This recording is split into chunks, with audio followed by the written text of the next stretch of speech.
Good morning students. तो कैसे हैं आप सब? बेटा आज हम बात करेंगे ग्लाइकोलिसिस की। डिमांड थी कि ग्लाइकोलिसिस पर वीडियो बनाई जाए, तो मैंने इस बार टॉपिक लिया है आपका ग्लाइकोलिसिस। तो ग्लाइकोलिसिस जानने से पहले हम ये जान लेते हैं कि ग्लाइकोलिसिस है क्या और कहाँ मिलती है। ठीक है बच्चे। तो ग्लाइकोलिसिस जानने से पहले हमें ये पता होना चाहिए कि रेस्पिरेशन क्या होता है। ठीक है। तो जो रेस्पिरेशन है वो हमने लास्ट वीडियो में बात कर ली थी। तो जो रेस्पिरेशन है वो 2 स्टेजेस में कंप्लीट होता है, मतलब 2 साइकिल में रेस्पिरेशन कंप्लीट होता है। तो वो साइकिल कौन सी होती हैं जो रेस्पिरेशन को कंप्लीट करती हैं? एक होती है ग्लाइकोलिसिस और एक होती है आपकी क्रेब्स साइकिल। कौन सी? Krebs cycle. ठीक है। ये दोनों ही साइकिल क्या करती हैं? आपकी रेस्पिरेशन को कंप्लीट करती हैं। ठीक है। जो रेस्पिरेशन है वो इन दोनों साइकिल के थ्रू कंप्लीट होता है, ये मैकेनिज्म है। ठीक है। तो लेकिन आज हम बात करेंगे किसकी? ओनली ग्लाइकोलिसिस की। ठीक है। तो अब जान लीजिए ग्लाइकोलिसिस क्या होता है। ग्लाइकोलिसिस जो है आपका ग्रीक वर्ड से बना है। ठीक है। जिससे एक होता है ग्लाइकोज और एक होता है, जो ग्लाइकोलिसिस है वो कितने वर्ड से मिलकर बना है? 2 वर्ड से। ठीक है। एक होता है ग्लाइकोज। ग्लाइकोज मीन्स होता है शुगर। क्या होता है? ग्लाइकोज मीन्स शुगर। और लिसिस मीन्स होता है स्प्लिटिंग, यानी कि शुगर जब टूट जाती है, ठीक है, या शुगर को तोड़ दिया जाता है डिफरेंट स्टेजेस में, तो उसी को हम क्या बोलते हैं? ग्लाइकोलिसिस। क्या बोलते हैं?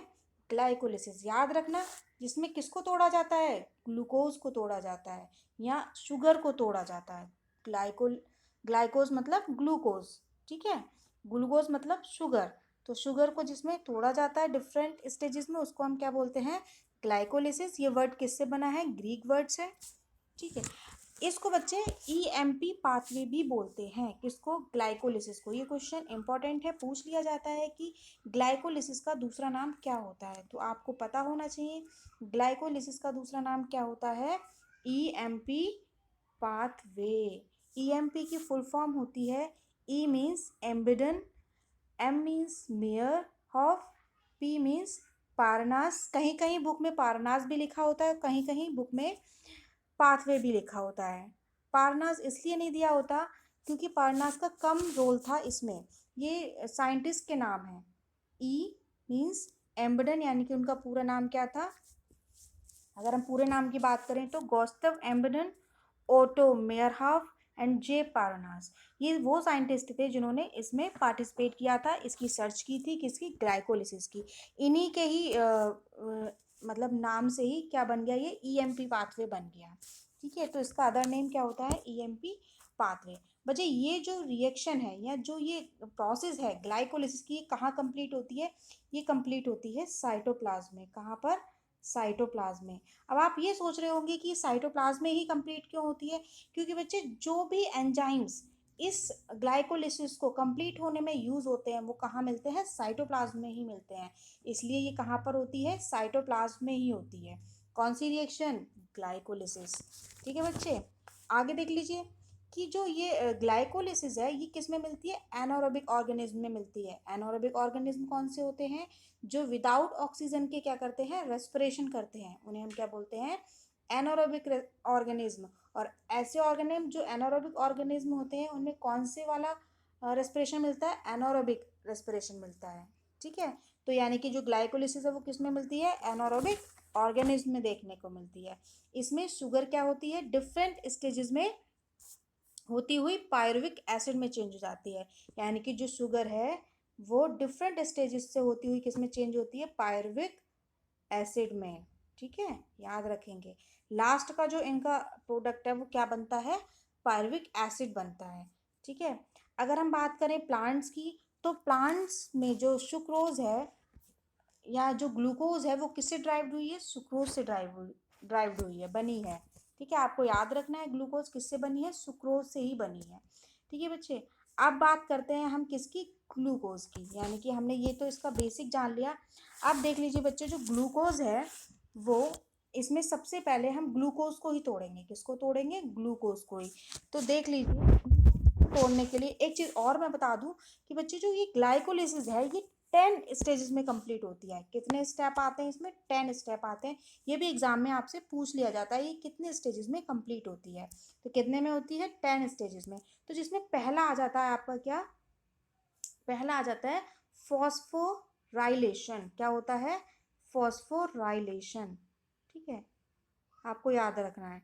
इसमें क्या होगा फॉस्फोराइलेशन में? पहला स्टेप में कि जो ये ग्लूकोज होगा इसका एक मॉलिक्यूल्स एटीपी से, यानी कि ये क्या है? एटीपी है। एटीपी से फॉस्फेट लेकर ग्लूकोज 6 फॉस्फेट बना लेगा। क्या बना लेगा? Glucose 6 phosphate. याद रखेंगे, ग्लूकोज का एक मॉलिक्यूल्स एटीपी से फॉस्फेट लेकर क्या बना लेगा?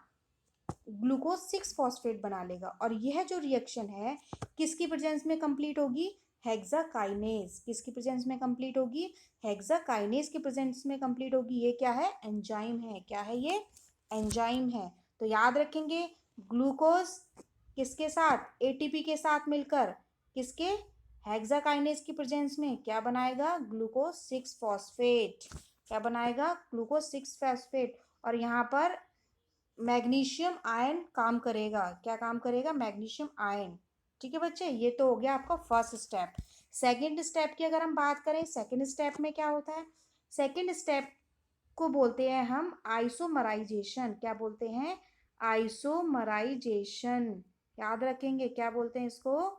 आइसोमराइजेशन। इसमें क्या होता है देख लीजिए आइसोमराइजेशन में, कि जो ग्लूकोज 6 फॉस्फेट था, क्या ग्लूकोज 6 फॉस्फेट आइसोमराइजेशन रिएक्शन के थ्रू फ्रक्टोज 6 फॉस्फेट में चेंज हो जाता है। किसमें चेंज हो जाता है? फॉस्फेट 6, फ्रक्टोज 6 फॉस्फेट में। किससे? ग्लूकोज 6 फॉस्फेट से। याद रखेंगे, ग्लूकोज 6 फॉस्फेट से फ्रक्टोज 6 फॉस्फेट में चेंज हो जाता है। किसके थ्रू? आइसोमराइजेशन रिएक्शन के थ्रू। और किसकी प्रेजेंस में? फॉस्फोग्लूको आइसोमरेज। फॉस्फोग्लूको आइसोमरेज। और इसको हम क्या बोल देते हैं? फॉस्फोहेक्सो आइसोमरेज। क्या बोल देते हैं?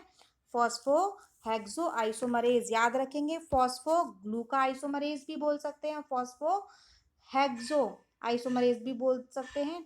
किसी किसी बुक में कुछ भी दिया हुआ है, तो आप कोई भी एक नाम याद रखेंगे, फॉस्फोहेक्सो आइसोमरेज या फॉस्फोग्लूको आइसोमरेज। ठीक है, जिसमें क्या होगा? ग्लूकोज 6 फॉस्फेट किस में चेंज हो जाएगा? फ्रक्टोज 6 फॉस्फेट में। किसकी प्रेजेंस में? फॉस्फोहेक्सो आइसोमरेज की। ठीक है, ये हो गया आपका सेकेंड स्टेप। अब हम बात करेंगे किसकी? थर्ड स्टेप की। ठीक है, इसको क्या बोलते हैं? Second phosphorylation. क्या बोलते हैं? थर्ड स्टेप को सेकेंड फॉस्फोराइलेशन। इसमें क्या होता है? फ्रक्टोज 6 फॉस्फेट क्या बन गया हमारे पास? फ्रक्टोज 6 फॉस्फेट बन गया। अब ये क्या करेगा? एक और एटीपी से, अब क्या करेगा? ये एटीपी से क्या करेगा? एक और एटीपी से फॉस्फेट लेकर फॉस्फोफ्रक्टोकाइनेज की प्रेजेंस में, किसकी प्रेजेंस में? फॉस्फोफ्रक्टोकाइनेज की प्रेजेंस में फ्रक्टोज 1,6 डाइफॉस्फेट बना लेगा। क्या बना लेगा? Fructose 1,6 diphosphate. क्या बनाएगा? फ्रक्टोज 1,6 डाइफ्रक्टेज। किसकी प्रेजेंस में? फॉस्फोफ्रक्टोकाइनेज की प्रेजेंस में। बच्चे याद रखें, जो ये काइनेज वर्ड है ना, ये काइनेज वर्ड जहाँ पर भी यूज होगा उसका मतलब होगा या तो यहाँ पर एटीपी बनेगी या एटीपी निकलेगी। ठीक है, दोनों में से एक काम, मतलब एटीपी का कुछ भी होगा, या आएगी या निकलेगी। ठीक है, उसके बाद ये तो हो गया कौन सा हमारा? Third step. ठीक है, अब यहाँ पे एक मेन पॉइंट है जो आपको याद रखना है, कि यहाँ पर बच्चे क्या होता है, जो ग्लूकोज के एक मॉलिक्यूल से फ्रक्टोज के 1,6 डाइफॉस्फेट का मॉलिक्यूल बनने में 2 एटीपी खर्च होंगे। याद रखेंगे, यहाँ तक कितने एटीपी खर्च हो गए? कितने हो गए? 2 हो गए या नहीं हो गए?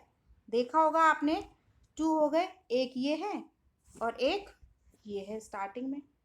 ठीक है, तो कितने एटीपी खर्च हो गए? 2। याद रखेंगे, क्वेश्चन पूछ लिया जाता है आपसे कि ग्लूकोज के एक मॉलिक्यूल से फ्रक्टोज 1,6 डाइफॉस्फेट का मॉलिक्यूल बनने में 2 एटीपी खर्च होते हैं। उसके बाद देख लीजिए बच्चे आगे। अब आ जाएगा आपका क्या, फोर्थ स्टेप। फोर्थ स्टेप क्या कहता है देख लीजिए, फोर्थ स्टेप को क्या बोलते हैं, क्लीवेज। अब क्या होगा, क्लीवेज होगा। क्लीवेज मतलब टूटना, ठीक है। तो यहाँ पर क्या होगा, अब ये जो थी हमारा फ्रक्टोज 1,6-डाइफॉस्फेट क्या होगा, ये टूटेगा। किस एंजाइम की हेल्प से, एल्डोलेज की हेल्प से। किसकी हेल्प से, एल्डोलेज की हेल्प से। याद रखेंगे, ये क्वेश्चन पूछ लिया जाता है कि ग्लाइकोलिसिस में कौन सा एंजाइम्स कंपोनेंट्स को तोड़ देता है, तो कौन सा तोड़ता है, एल्डोलेज, ठीक है। ये क्या करेगा, 1,6-डाइफॉस्फेट यानी कि 1,6-डाइफॉस्फेट को 2,3 कार्बन कंपाउंड, यानी कि ये 6 थे, अब ये क्या हो जाएंगे, 3,3 कार्बन कंपाउंड में चेंज हो जाएंगे, ठीक है। एक हो जाएगा डाईहाइड्रोक्सी एसीटोन फॉस्फेट, क्या हो जाएगा, डाईहाइड्रोक्सी एसीटोन फॉस्फेट, जिसे DAP भी बोल देते हैं शॉर्ट में, ठीक है। और दूसरा क्या हो जाएगा, 3 फॉस्फोग्लिसरल्डिहाइड, क्या हो जाता है, 3 फॉस्फोग्लिसरल्डिहाइड, ठीक है। दो कंपोनेंट्स बन जाएंगे, पहला 3 फॉस्फोग्लिसरल्डिहाइड और दूसरा डिहाइड्रोक्सी एसीटोन फॉस्फेट, ठीक है। तीनों में, दोनों में क्या रहेंगे, 3 3 कार्बन कंपाउंड रहेंगे, ठीक है बच्चे, याद रखेंगे, ठीक है। और ये किसकी प्रेजेंस में होगी, एल्डोलेज एंजाइम की प्रेजेंस में होगी, ठीक है। यहाँ पर एक चीज और बच्चे, ये जो है एरो दोनों तरफ लगे हुए हैं, इसका क्या मतलब है, अगर एरो एक ही तरफ लगा हुआ है तो इसका मतलब है कि ये जो रिएक्शन है वो कैसी है, इरिवर्सिबल है, ठीक है। कैसी है, इरिवर्सिबल, अगर वो एक ही तरफ है। और अगर वो दोनों तरफ है तो इसका मतलब है कैसी है, रिवर्सिबल है। कैसी है, रिवर्सिबल है, मतलब ये इससे हम ये भी बना सकते हैं और इससे ये भी बना सकते हैं, मतलब दोनों प्रोडक्ट्स हम इससे बना सकते हैं, ठीक है। इसका ये मतलब होता है।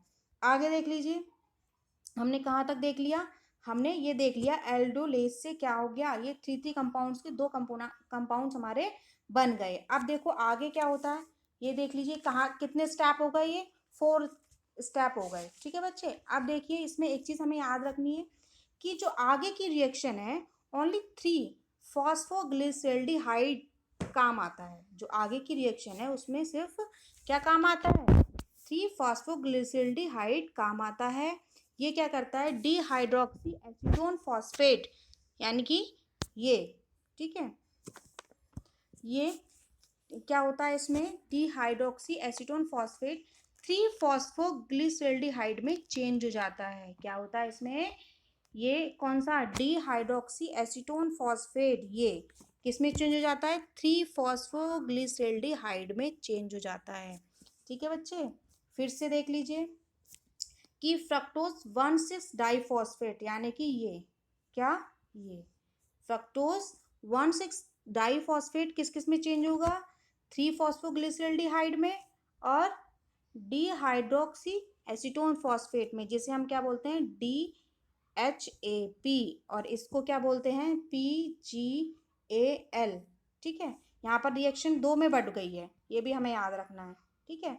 आगे देखिए, अब क्या होगा, अब आ जाएगी फिफ्थ स्टेज, यानी कि फिफ्थ, उसमें क्या होगा, 3 फॉस्फोग्लिसरल्डिहाइड से क्या, किससे, इससे 3 फॉस्फोग्लिसरल्डिहाइड से H3PO4, यानी कि ये H3PO4, जिसे फॉस्फोरिक एसिड भी बोलते हैं, ठीक है, की रिएक्शन होती है, किससे, इससे 3 फॉस्फोग्लिसरल्डिहाइड से किसकी, H3PO4 की रिएक्शन होती है, तथा क्या बन जाता है, 1,3 डाइफॉस्फोग्लिसरल्डिहाइड, 1,3 डाइफॉस्फोग्लिसरल्डिहाइड।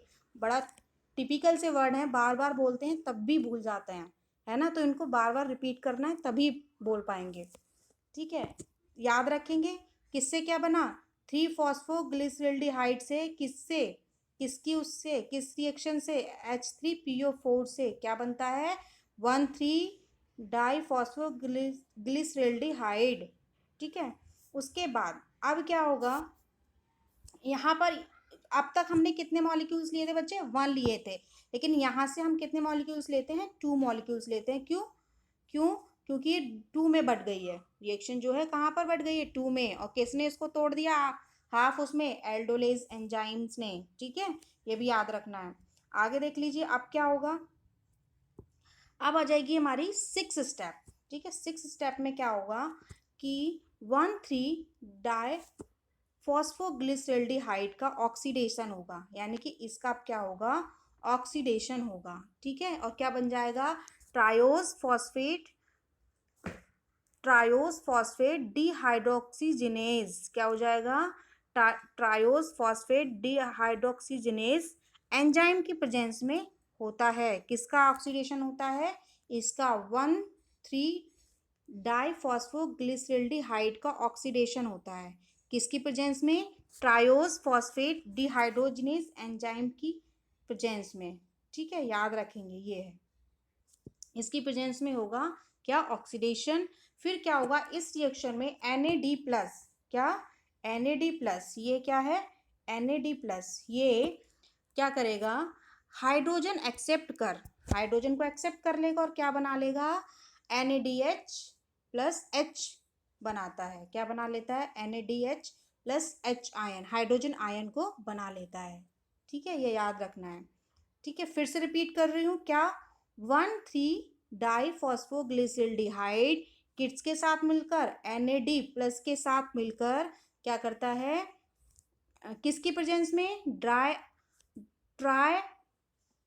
Triose phosphate dehydrogenase, triose phosphate dehydrogenase या फॉस्फोग्लिसरल्डिहाइड डिहाइड्रोजिनेज, ठीक है, दोनों सेम एंजाइम है, क्या बना लेगा, 1,3 डाईफॉस्फेट ग्लिसरिक एसिड, क्या बना लेगा, डाईफॉस्फोट ग्लिसरिक एसिड, ठीक है, NADH+ हाइड्रोजन मॉलिक्यूल्स, ठीक है, जो रिलीज हो जाएंगे, ठीक है, इसका मतलब ही क्या है, हाइड्रोजन का रिलीज हो जाना।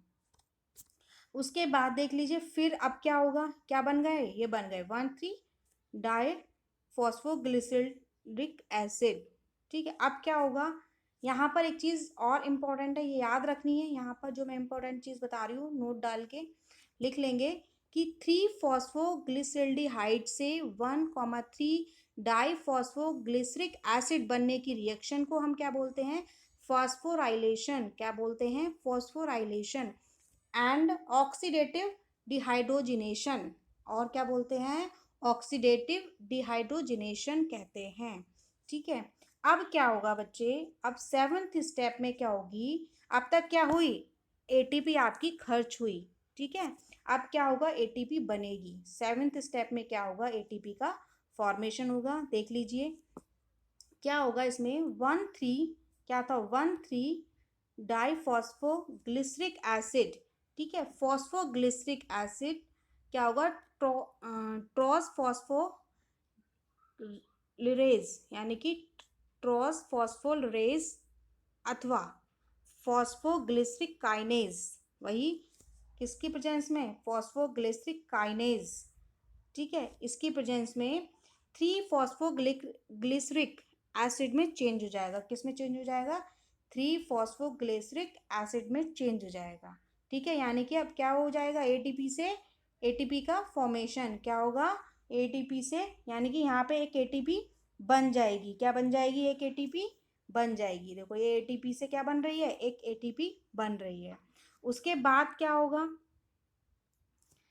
ठीक है, याद रखेंगे ये रिएक्शन कैसे, 1,3 डाईफॉस्फोग्लिसरिक एसिड से क्या होगा, 2 अब हमें याद रखना है यहाँ पे मॉलिक्यूल्स कितने लेने हैं, 2 ADP के मॉलिक्यूल्स लेंगे, किसकी प्रेजेंस में, फॉस्फोग्लिसरिक काइनेज, यानी कि क्योंकि काइनेज वर्ड आ गया तो क्या हो रहा है यहाँ पर, ATP निकल रही है या ATP यूज हो रही है, तो यहाँ पर क्या हो रही है, ATP बन रही है, कौन सी आयन की प्रेजेंस में, मैग्नीशियम, ठीक है, और क्या बन जाएगा, 2 ATP के मॉलिक्यूल्स और 3 फॉस्फोग्लिसरिक एसिड, क्या बन जाएगा, 3 फॉस्फोग्लिसरिक एसिड, याद रखना है आपको, ठीक है।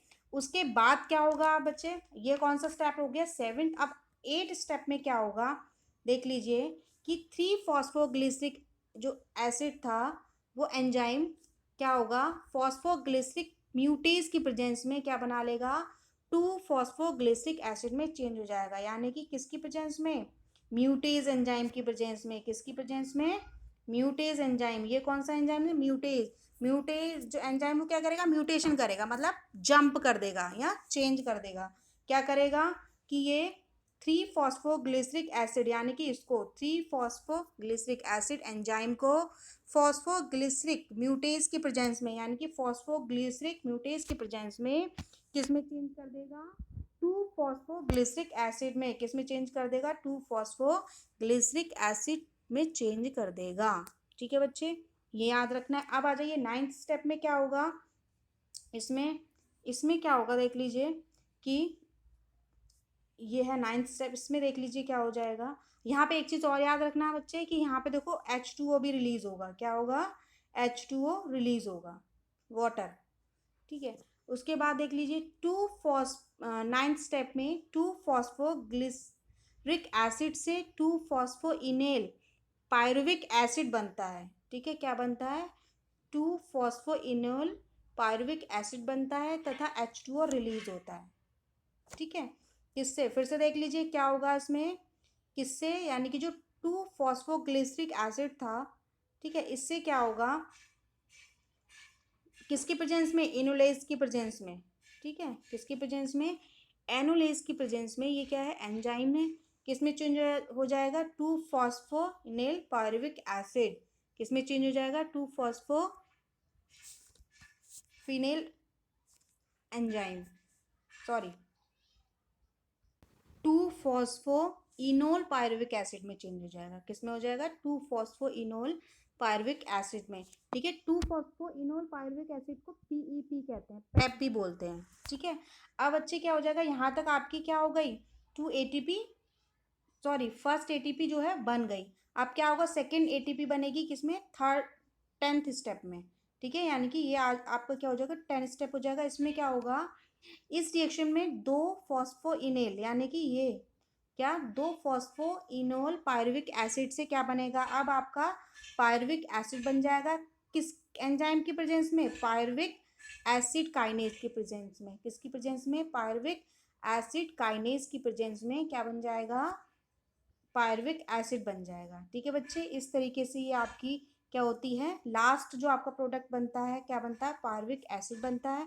ठीक है, याद रखेंगे कि जो ग्लाइकोलिसिस की रिएक्शन है इसके एंड में, ठीक है, मॉलिक्यूल शुगर, यानी कि शुगर ही तो चेंज हुई थी। शुगर का क्या फॉर्मूला होता है, C6H12O6, और बनता क्या है, पायरुविक एसिड, जिसका फॉर्मूला क्या होता है, CH3COOH। ठीक है, इसमें कितने मॉलिक्यूल्स बनते हैं, 2 मॉलिक्यूल्स बनते हैं, ये आपको याद रखने हैं। ठीक है, किसमें, पायरुविक एसिड में। ठीक है, उसके बाद देख लीजिए कुछ इंपॉर्टेंट चीज़ें मैं बताना चाह रही हूँ उसमें। ये क्या कंप्लीट हो गई आपकी ग्लाइकोलिसिस की, और जिसे ईएमपी पाथवे भी बोलते हैं, कंप्लीट हो गई। अब हमें याद रखना है जो इंपॉर्टेंट चीज़ें हैं, चाहे तो आप इन्हें नोट डाउन कर लीजिए कि जो 2 ATP के मॉलिक्यूल्स इसमें यूज़ होते हैं। आपने देखा था पीछे कितने मॉलिक्यूल्स यूज़ हो रहे थे इसमें, 2 ATP के मॉलिक्यूल्स यूज़ होते हैं। क्वेश्चन आ जाता है कि ग्लाइकोलिसिस में कितने ATP यूज़ होते हैं, कितने एटीपी के मॉलिक्यूल्स यूज होते हैं, तो कितने होते हैं, 2। ठीक है, और याद क्या रखना है आपको, NADH+H या हाइड्रोजन आयन से एटीपी के 3 मॉलिक्यूल्स मिलते हैं, क्योंकि इस रिएक्शन में NADH प्लस हाइड्रोजन आयन के दो मॉलिक्यूल्स बनते हैं। इसलिए एटीपी के कितने मॉलिक्यूल्स हो गए, 6 मॉलिक्यूल्स बनते हैं। कितने मिलते हैं, एटीपी के 6 मॉलिक्यूल्स मिलते हैं। एक ये चीज़ याद रखनी है। नेक्स्ट आपको क्या याद रखना है, 7 तथा 10 स्टेप के अनुसार आप देखेंगे, 7 तथा 10 स्टेप के अनुसार इस रिएक्शन में 4 एटीपी के मॉलिक्यूल्स बनेंगे। कितने मॉलिक्यूल्स बनेंगे, 4 मॉलिक्यूल्स बनेंगे। आप देख लेंगे पीछे, इसको एक बार सुनेंगे तो आपको समझ आ जाएगा। उसके बाद इस रिएक्शन में ना तो ऑक्सीजन ली जाती है और ना ही CO2 रिलीज होती है। हमने देखा ना तो इसमें क्या हुई, ऑक्सीजन ली गई और ना ही CO2 रिलीज हुई। ठीक है, कुल मिलाकर ग्लाइकोलिसिस रिएक्शन होती है, इसमें 8 ATP प्राप्त होते हैं, 8 ATP बनते हैं। ठीक है, याद रखेंगे कैसे बनते हैं, देख लीजिए कि 6 ATP प्लस 4 ATP बने एक जगह। ठीक है, जिसमें से आपके 2 ATP रिलीज हो गए, मतलब जो है खर्च हो गए थे ऊपर, आपने देखा टोटल कितने बचे, 4 ATP। अगर बचते हैं तो कितने बचते हैं, 4 एटीपी बचते हैं, क्योंकि इतने इतने यूज़ हो जाते हैं। तो आपको इस तरीके से याद रखना है इसको बच्चे। अगर फिर भी किसी को कोई डाउट हो तो आप पूछ सकते हैं, मैंने कोशिश की है समझाने की। थोड़ी सी ग्लाइकोलिसिस में जो वर्ड्स आते हैं, एंजाइम्स के नाम आते हैं, वो थोड़े से टिपिकल हैं, उनको बार बार बोलने से ही आप बोल पाएंगे, क्योंकि साइंस में आप समझते हैं लैंग्वेज ही थोड़ी सी टिपिकल होती है, उसको बार बार प्रैक्टिस करने से ही हम बोल पाते हैं। ठीक है बच्चे, अगर फिर भी किसी को कोई डाउट है, कोई चीज़ नहीं समझ में आ रही है तो पूछेंगे। और अगर आप चाहते हैं तो इसके नोट्स मैं आपको प्रोवाइड करा दूँगी, देख लीजिए मैंने ये बनाए हुए हैं। अगर आप चाहेंगे तो आप इन्हें नोट डाउन भी कर सकते हैं, देख लीजिए। Thank you, bye bye, take care, have a nice day.